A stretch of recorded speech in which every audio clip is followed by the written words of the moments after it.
E já deixo aqui o pedido de oração por todas essas pessoas, que Deus esteja restabelecendo a saúde dessas pessoas, né, para que o mais rápido possível possa se voltarmos com as nossas atividades, com toda a programação de final de ano que nós temos. E orar também pelos que ainda não pegaram essa gripe, que Deus continue protegendo, guardando, para que não venha acontecer com eles.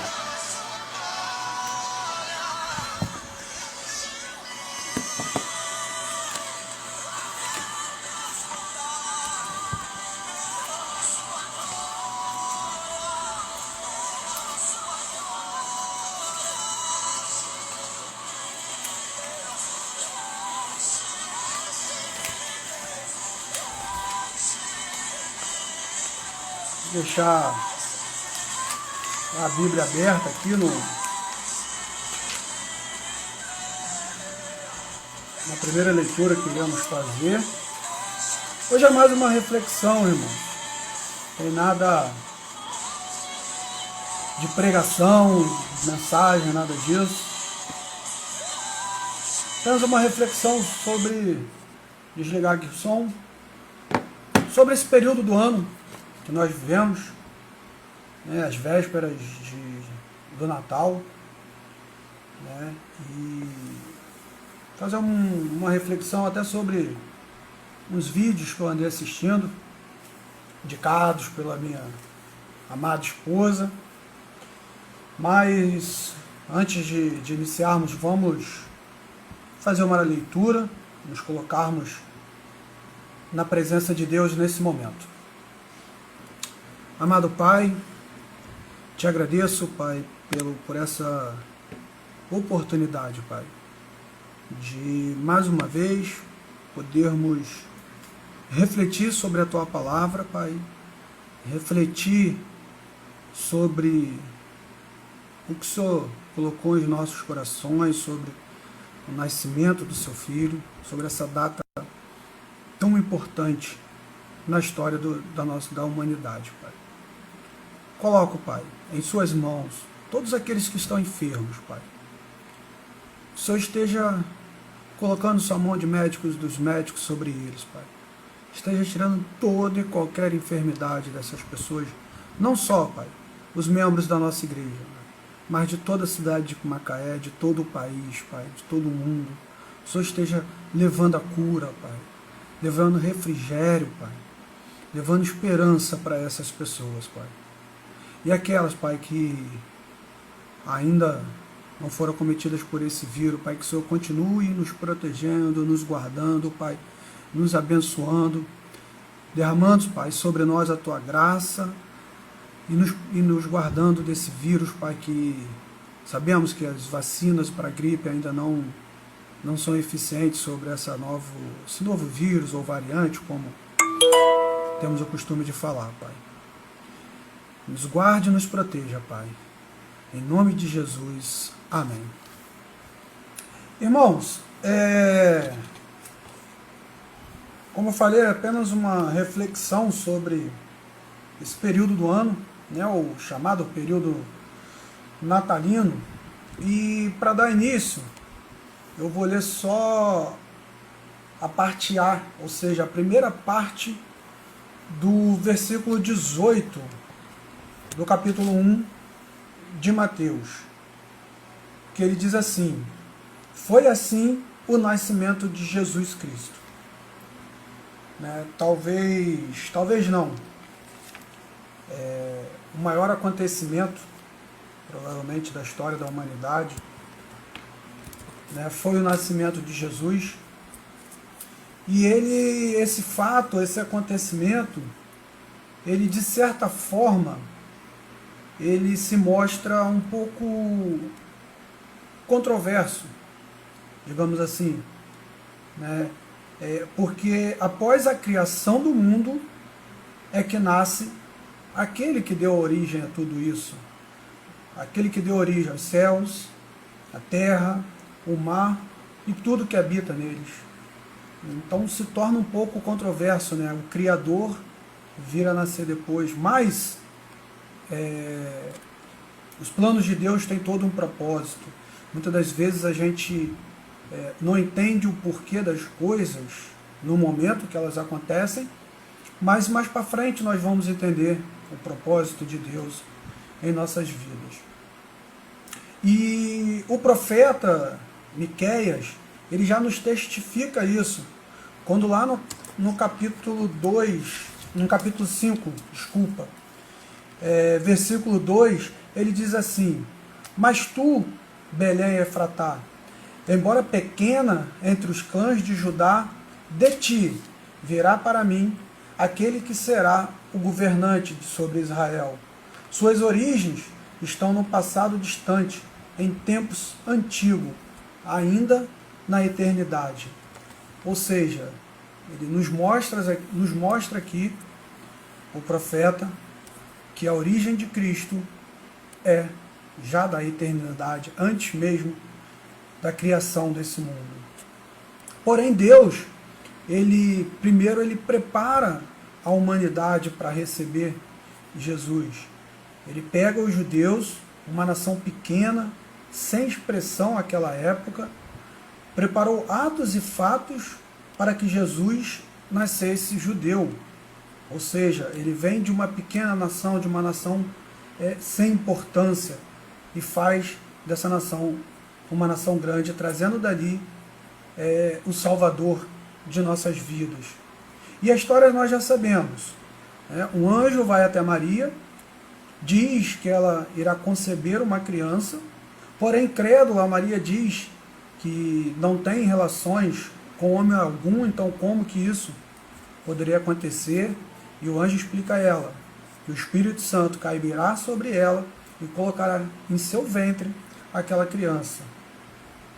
E José, ao saber da gravidez de Maria e ouvir todos os pré-julgamentos e falácias dos incrédulos acerca dessa gravidez de Maria, ele resolve abandoná-la. Até que Jesus envia um anjo até ele, e o anjo fala para José, para ele não se envergonhar de Maria, para ele não abandonar Maria, pois aquela criança que ela carrega em seu ventre é a obra de Deus, e que essa criança terá o nome de Jesus, porque significa o Salvador da nação. E as coisas não acontecem por acaso em todo o trajeto dessa história, de toda a história da humanidade, porque nem mesmo o censo do Império Romano à época foi por acaso. Foi para que José tivesse que voltar a Belém, né? E não precisava levar Maria. Maria não precisava retornar para lá, somente José, para que participasse daquele censo. Mas em torno de tudo que era falado, de todas as preocupações e medos que eles tinham acerca da gravidez de Maria, sobre o que as pessoas achavam daquela gravidez, até mesmo para proteger Maria, guardar Maria e aquela criança, José resolve levar Maria junto com ele. Então os dois vão para Belém. E lá nasce o pão da vida, sem espaço na casa do pão, que é o significado de Belém, como nós já sabemos. O rei ali, ao nascer, o rei vira servo. O verbo se faz carne. O infinito vira um bebê. Cristo, como Miqueias já disse, ele tem a origem na eternidade, e ele é infinito, como sabemos, infinito, mas ele se torna aqui, nesse momento, um bebê. E esse nascimento desperta em Herodes, um rei, uma preocupação, pois se cumpria ali uma profecia que era o nascimento de um novo rei. Então ele, preocupado, temeroso em perder o seu trono, pois ele não era digno daquele trono, porque ele não era um judeu, ele apenas se tornou rei, por ser uma pessoa sanguinária, uma pessoa cruel, e por ter, né, os seus acordos junto ao Império Romano. Então, quando se cumpre essa profecia de nascer um novo rei, que irá governar aquela nação, ele se preocupa, e para que isso não aconteça, ele manda dar ordem, né, ao seu exército de matar todas as crianças com menos de 2 anos, inclusive seus 2 filhos. Né? Aprendemos aqui, podemos identificar aqui nesse ato de Herodes que a cristofobia já existia naquele momento. Não é algo novo, não é algo do nosso tempo. Já nessa época do nascimento de Cristo, praticamente se inicia a cristofobia. Porém, Cristo não morreu, como sabemos, até porque ele vive, né? Ele ressuscitou dentre os mortos no 3º dia, e ele não vive somente no céu, ele vive em nós e habita entre nós. E um outro fato interessante desses primeiros anos de Cristo na Terra é quando os magos vão visitá-lo. Né? Esse ato da visita dos magos, ele nos ensinam 2 coisas: a termos perseverança, pois eles sabiam da perseguição de Herodes na busca por Cristo, e também a perseguição àqueles que acreditavam em Cristo, que acreditavam que aquela criança realmente era o novo rei, mas mesmo assim eles vão até Belém, eles vão até lá, né? E o segundo ponto que nós podemos aprender com essa visita dos magos é que eles encontram com Jesus, conseguem visitar a Jesus, levam presentes para Jesus, adoram a Cristo, não adoram a Maria ou a José, mas a Cristo, verdadeiro rei. E ao retornarem para a sua cidade de origem, eles não retornam pelo mesmo caminho, eles pegam um caminho diferente, nos mostrando aqui que aqueles que têm um verdadeiro encontro com Cristo, ele muda a sua vida, ele muda a sua rota, ele se torna uma nova criatura, buscando novos caminhos, buscando novos aprendizados, buscando mudar suas características, suas colocações, as suas atitudes, principalmente. Mas, como eu falei antes, estamos num período natalino, né? E por que comemorarmos, né, o Natal, uma vez que ele é tido por muitos como uma festa pagã, como uma data pagã? E realmente tem alguns itens que nos leva a crer nisso. Por exemplo, o Bom Velhinho, que o comércio acabou não criando esse personagem, porque existia um senhor na Europa que tinha costume de distribuir presentes aos mais necessitados, mas eles incultaram na história do Natal esse Bom Velhinho para que as vendas no comércio crescessem. Né? Temos a árvore de Natal, que é outro símbolo que não existe na história de Cristo, no nascimento de Cristo, uma árvore que tem ali com os presentes aos seus pés, talvez simbolizando aí os magos que levam presente para Cristo, e só que, né, na nossa, no mundo, digamos assim, as pessoas trocam presentes entre si, onde na verdade o maior presente que recebemos foi a vinda de Cristo, né? Quem nos deu o maior presente foi Deus, enviando seu Filho para que ele morresse pelos nossos pecados, para que ele nos mostrasse como ter uma vida em santidade aqui na terra. E Jesus, como seu nome diz, ele é o Salvador, né? O significado do seu nome é o Salvador. E por que comemorarmos o Natal? É uma data que não é comemorada a cada 10 anos, a cada 100 anos, é uma data que comemoramos anualmente, porque, como falei, é o maior presente que nós podemos receber em nossas vidas. Mas devemos sim comemorar o Natal, não por causa do bom velhinho, não por causa dos presentes, mas porque Cristo, ele veio a essa terra, ele se fez homem, se fez carne, para se entregar na cruz e ali pagar por todos os nossos pecados. Aquele momento ali, todas as nossas transgressões, todos os nossos pecados, todas as nossas punições que deveríamos receber pelos nossos pecados, recaem sobre Cristo. E ele faz esse sacrifício por cada um de nós. É sabido que nenhum de nós suportaríamos as dores que Cristo suportou, nenhum de nós suportaríamos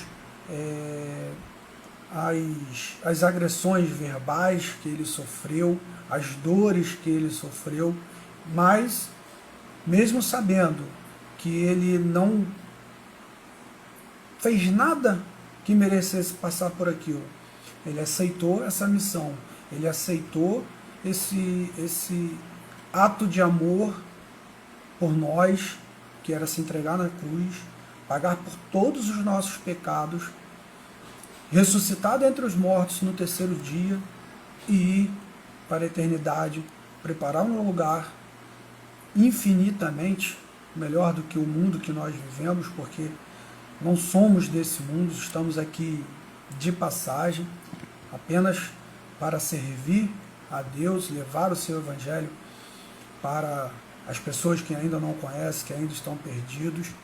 Então, assim, devemos sim, por mais que muitos digam que é uma festa pagã, que é algo criado pelo comércio, comemorar essa data.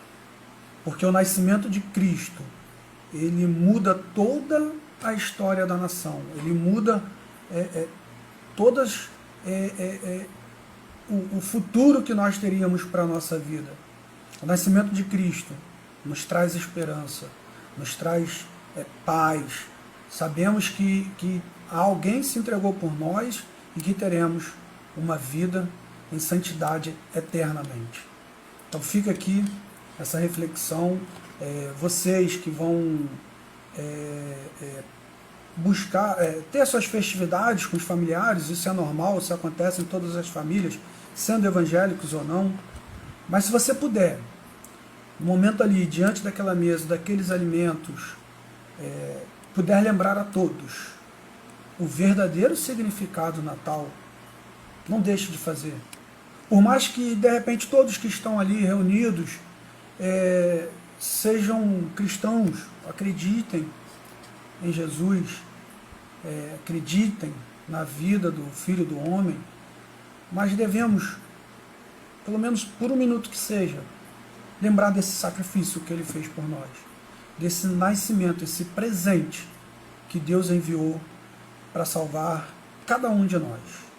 Lembrando que ele vive no céu, em nossos corações e habita no meio de nós. Obrigado a todos pela presença. Peço mais uma vez que orem pelas pessoas que estão afetados por essa gripe. Vamos, mais uma vez explicando, monitorar os casos dentro da nossa igreja. Talvez o grupo de oração na terça-feira também não seja possível realizar, mas vamos ver no decorrer do dia de amanhã. E mesmo que não possa acontecer na nossa igreja, faça o seu grupo de oração na sua casa. Tira um momento com a sua família, ou até mesmo, de repente, você pode estar trabalhando, pode estar na rua, ou pode estar em casa sozinho. Tira um momento, ore por cada um de nós, ore por nossa nação, ore pelas pessoas que ainda não conhecem o verdadeiro sentido do Natal. Domingo que vem, se Deus assim permitir, estaremos reunidos mais uma vez para cultuá-lo. Quem sabe colocar as nossas programações de Natal em prática, ou, se for da vontade dele, faremos num outro dia. Mas o certo é que isso, ele enviou seu filho, seu primogênito, para nos salvar das nossas transgressões. Amém? Obrigado. Tenha uma boa noite, uma boa semana, sob a graça de Deus.